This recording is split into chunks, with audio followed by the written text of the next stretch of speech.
The Wilkes Land gravity anomaly is rarely discussed within the ufology community. Nevertheless, beneath the ice shelf of this remote region in Antarctica lies one of the planet's greatest enigmas. This phenomenon is referred to as the Wilkes Land gravity anomaly. In March 2002, a rocket launch vehicle took off from the Plesetsk spaceport. While in orbit, it deployed its payload, which included 2 satellites known as the Grace twin satellites. The objective of the Grace satellites was to monitor the Earth's overall gravity. Specifically, they were designed to identify what are termed gravity anomalies, or areas on Earth where gravity differs from the norm. Many individuals assume that the gravitational field surrounding Earth is uniform and consistent. However, this is not the case. The planet is covered with land masses of varying sizes, which significantly influences gravitational behavior. The larger the landmass, the greater its mass, and, consequently, the stronger its gravitational pull on the satellites above. Instruments such as the Grace satellites have various applications for investigating these gravitational anomalies, whether for identifying volcanoes, potential earthquake zones, or even locating oil reserves. However, during one of its flybys over Antarctica, the Grace satellite detected a peculiar gravitational anomaly. In a nearly desolate, unmarked area of the frigid continent, devoid of any surface features or anomalies, a gravitational anomaly was identified where gravity extended 300 miles into space, exerting a significantly stronger pull on satellites than in other regions of the continent. This raised a perplexing question for scientists. What could be concealed beneath this ice shelf that possesses such mass to generate the gravitational force detected by the Grace satellites? Ralph von Fraese, a geophysicist from Ohio State University, was part of the team that made this astonishing discovery. Utilizing various radar equipment, they uncovered a 320-kilometer-wide concentration of dense mantle material located more than 1.6 kilometers beneath Wilkes Land. This mass concentration, or mascon, may result from an influx of denser material from the Earth's mantle following a substantial impact, providing their initial indication that this could potentially be a significant impact crater. Ralph von Fraese remarked, "If I observed this mascon signal on the Moon, I would anticipate seeing a crater surrounding it." Upon examining the airborne radar images of the region, they discovered what appeared to be a crater, a circular ridge approximately 500 kilometers in diameter encircling the mascon. This could represent the largest impact crater ever identified on Earth. The area of dense rock is undoubtedly circular. However, other researchers propose that this thick mass might have originated from volcanic magma that ascended from the depths, forming this concentration.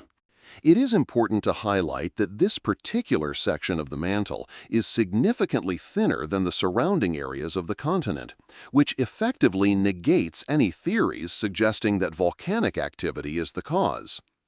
In addition to identifying this 300-kilometer-wide mass located deep beneath the ice, researchers also discovered that this object is situated within a much larger ring-like formation that can be observed in radar images of the land surface beneath the Antarctic ice cap. Therefore, if this were indeed an impact crater, the cause of it remains at the very center. To this day, scientists regrettably lack the means to ascertain what precisely lies buried beneath this thick ice shelf. With the current tools and satellites available to them, they can only observe that whatever is concealed there is so massive that the gravitational influence on the Grace satellites is unprecedented, particularly for a continent like Antarctica.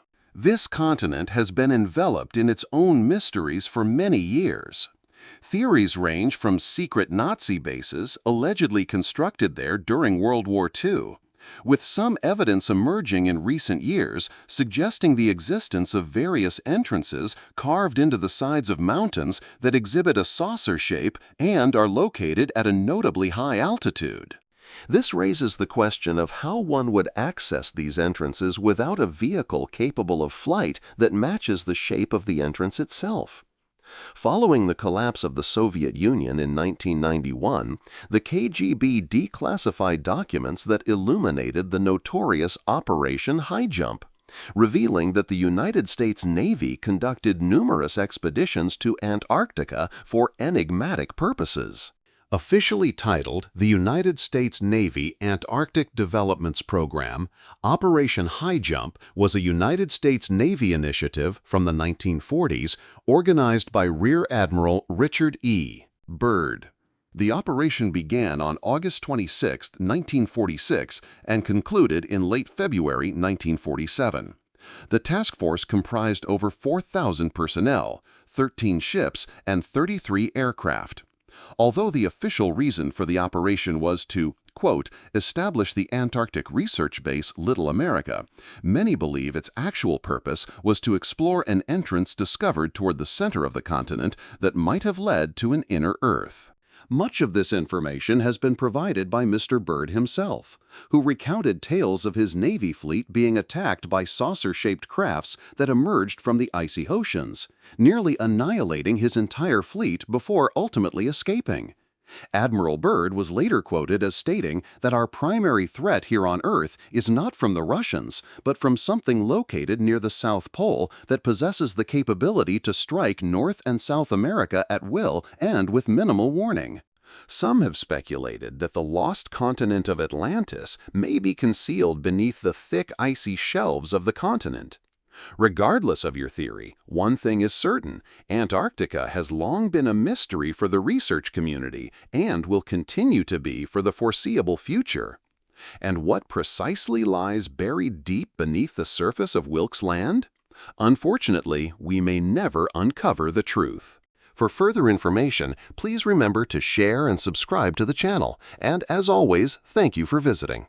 We look forward to seeing you back here very soon. Stay safe, everyone.